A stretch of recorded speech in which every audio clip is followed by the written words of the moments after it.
上期我们介绍了老麦游戏线的新品《诸神黄昏》的奎爷，既然有主角啊，那自然也有对手，那必须得来一期雷神索尔什么？英灵战士啊，理解热爱，分享快乐。Hello， 大家好，欢迎来到本期的商业分享。上一期我们一起跟大家分享了这款无甲版的奎托斯，那本期呢继续给大家带来同系列的英灵战士。本质上呢，英灵战士就是游戏中奥丁手下的杂兵。我第一次遭遇呢还是在矿场里面啊，几个家伙呢来势汹汹，一身不属于我们奎爷的这个腱子肉啊，看上去呢这是十分的凶猛，甚至可以运用彩虹桥附魔自己的武器，攻击动作呢也是大开大合。不过很快呢就被我给解决了。没想到老麦的选材呢直接就奔着这么冷门的来啊。那以后会不会推出更多的反派角色呢？我们先来看这次的英灵战士。包装盒呢就跟同系列的奎爷一样啊，还是这个游戏版的包装。我们上次奎爷呢也讲过了，整体呢就那么回事儿，也是挺好看的。那翻到侧面和背面呢，并没有选用这个角色本身游戏里的设定图啊，还是这个游戏的宣发图。人物卡呢也跟奎爷一样啊，公式做题就给了一张游戏的这个海报，那这里就不展开说了，都是一样的。在游戏中呢也有不同造型的英灵战士。老麦选取的算是比较有代表性的，他戴着个头盔，整个造型呢给人以很强的压迫感啊，赤裸上身却戴着这个遮掩五官的这么一个头盔，主打一个就是展现自己的手腕，但是呢你一看还无法沟通。苍白的皮肤啊也让人不寒而栗。不过整体由于这个肌肉维度和臂环的原因呢，造成了这个很大程度的螃蟹臂，还是得把这胳膊做个架势啊，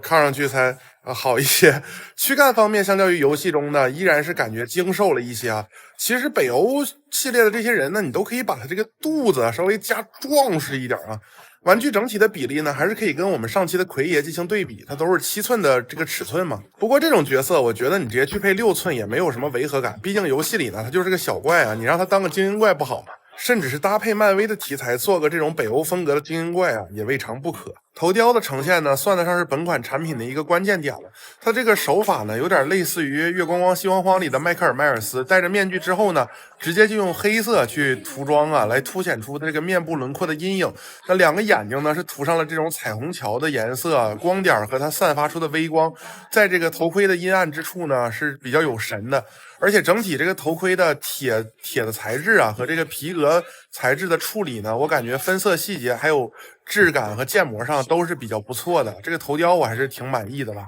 这个素体有没有人觉得很眼熟呢？其实来自这个真人快打系列的我们的这个刘康的这个素体啊，关节的切分在胸腰这里，我个人认为呢还是比较自然的，不过也缺少一些关键的这个生理特征嘛，感觉比起奎爷用的那款素体呢，这个素体给人的真实度啊就要略微的下降一点。肌肉的轮廓呢，其实在这个白色的素体上凸显的会更明显一点。不过毕竟这个刘康啊，他是亚洲人，我感觉和北欧战士的这个肌肉的感觉和状态呢，还是有点区别的。手臂上的绑带直接就是一个嵌套的件啊，但是它不会随便的移动，嵌的还是挺紧的。小臂的绑带呢是直接延伸到了拳头的造型，这个一体性是非常的强，而且虽然全都是涂装，但是色差呢并没有跟身体有很明显，只不过呢这个球冠被埋到了里边，导致可动性就完全丧失了。我感觉作为杂兵角色呢，可玩和互动性可能要比它这个一体性要更重要一些。包括这个裙甲可以看到啊，细节造型呢做的还是不错的，不过当然了就没有我们主角奎特斯那样的待遇啊，给你涂的那么精致。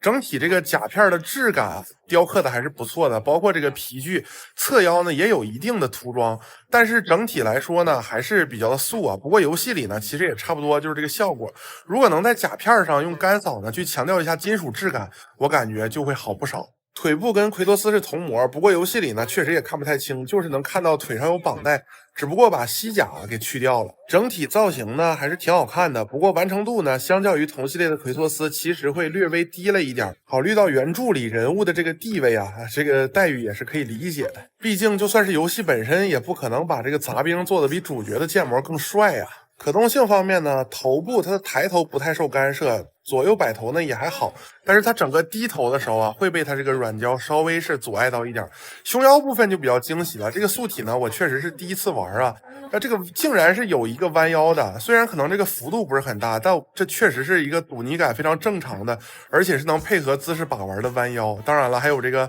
老麦传统的这个比较大的后仰。手臂呢还是一个很正常的区间啊，长球关的尾蝴蝶关节，平转呢正常的前台啊，包括曲肘啊都不错。但是我们刚才也聊了，它这个手腕呢是为了一体性做出了一定的妥协。这个下盘啊，可以说它的可动就有点遗憾了。为了这个造型呢，对它的包裹度有点过高了。这个前踢呢，其实我就能踢到这儿了，这软胶还是有点硬的，而且四面是封死的。这侧劈呢，也就是两条腿也就劈到这么大了。你可以看到这夹角可能也就45度，屈膝脚踝和接地呢就还是正常的幅度。不过受限于它腿部这个裙甲的造型啊，确实让它在姿势的选择上呢变得十分局限。像我刚才说的，整体的可动性呢还是受到了一些腰部的这个影响。如果能将这个裙甲做一些简单的割开或者是改造啊，我相信对把玩应该有很大的提升。如果有入手的玩家呢，到手可以试试。配件呢是值得表扬的一对手型，而且是不对称的刻画，细节倒是比较简单。主要呢还是搭配沃持它游戏里的这把兵器，